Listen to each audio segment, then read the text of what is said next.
Assalamualaikum warahmatullahi wabarakatuh. Video kali ini kita akan membahas materi gerak harmonis sederhana. Sebelum kita membahas lebih jauh, mari kita amati tayangan video berikut ini.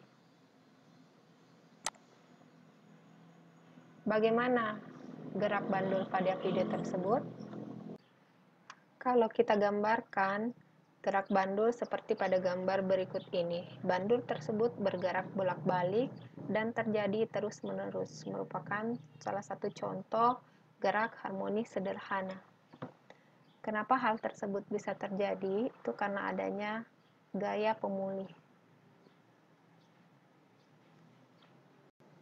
Bagaimana karakteristik getaran harmonis sederhana? Saat bandul bergerak, maka terjadi perubahan posisi yang kita sebut sebagai simpangan. Simpangan tersebut kita bisa gambarkan dalam bentuk kurva sinusoidal seperti pada gambar. Posisi simpangan dari bandul berubah dari A, B, C, D, E, F, kemudian kembali lagi ke A. Selain simpangan, kita kenal besaran yang namanya frekuensi dan periode. Frekuensi adalah banyaknya getaran yang terjadi dalam 1 sekon, sedangkan periode adalah waktu yang diperlukan untuk menempuh satu getaran penuh. Satu getaran penuh kita bisa lihat pada gambar berikut ini. Misalkan bandul bergerak dari posisi C, kemudian dari B ke A, kemudian ke B, dan kembali lagi ke C. Satu getaran penuh itu sama dengan gerak yang dimulai dari titik awal bergerak dan kembali ke titik awal. Besaran frekuensi dan periode kita bisa hitung dengan persamaan berikut ini. Selain frekuensi dan periode, kita kenal istilah kecepatan sudut yang kita sudah pelajari pada gerak melingkar. Bagaimana persamaan pada gerak harmonis sederhana? Persamaan yang pertama adalah simpangan. Yang kedua adalah kecepatan. Persamaan kecepatan diperoleh dengan cara menurunkan simpangan terhadap waktu, sehingga diperoleh persamaan sebagai berikut.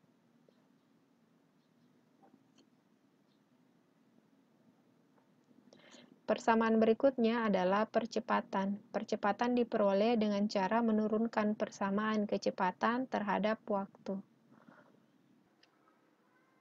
Sudut fase adalah sudut yang dibentuk oleh benda yang bergerak harmonis. Sedangkan fase sudut adalah hasil kali antara sudut fase dengan 2 pi radian. Beda fase adalah selisih waktu antara dua titik pada benda yang bergerak harmonis. Pembahasan berikutnya, kita akan membahas periode dan frekuensi pada bandul sederhana. Panjang tali pada bandul kita anggap sebagai L, dan theta adalah sudut yang dibentuk antara panjang tali dan titik setimbang. Penguraian vektor berat beban kita bisa lihat pada gambar berikut ini.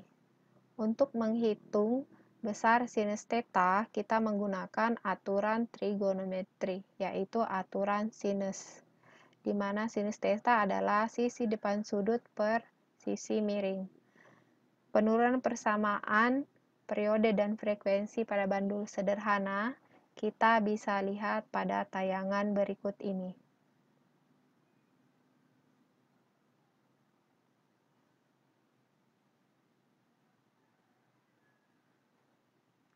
Di mana percepatan gravitasi itu adalah G, kemudian panjang tali adalah L.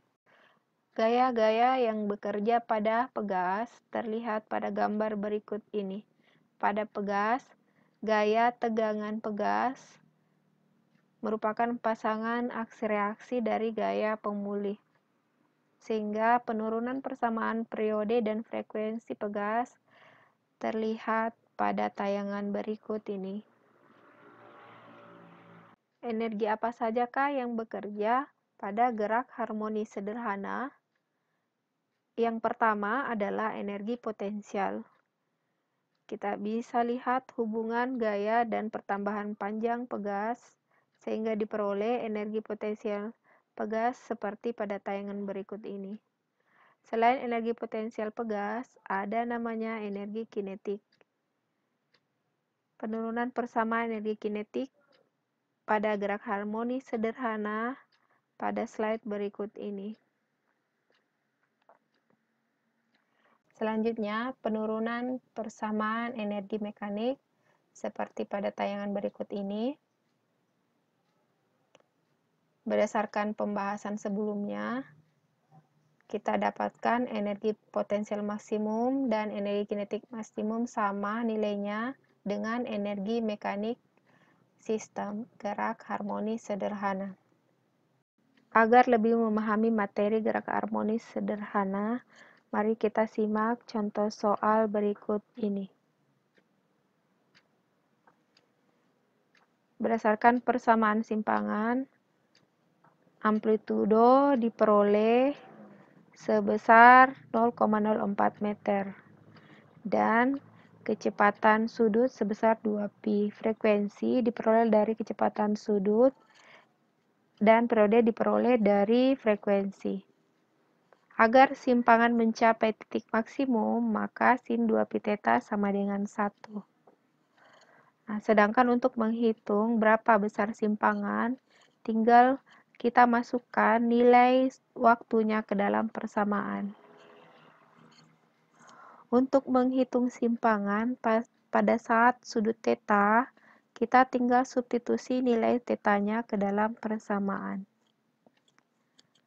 Sedangkan untuk menghitung berapa besar sudut yang dibentuk, caranya sama, tinggal kita masukkan ke dalam persamaan simpangan. Energi maksimum diperoleh seperti persamaan berikut. Kecepatan diperoleh dengan menurunkan posisi atau simpangan terhadap waktu. Sedangkan percepatan diperoleh dengan menurunkan persamaan kecepatan terhadap waktu. Agar lebih mudah mengerjakan, kita bisa langsung menggunakan persamaan yang telah diturunkan pada slide sebelumnya.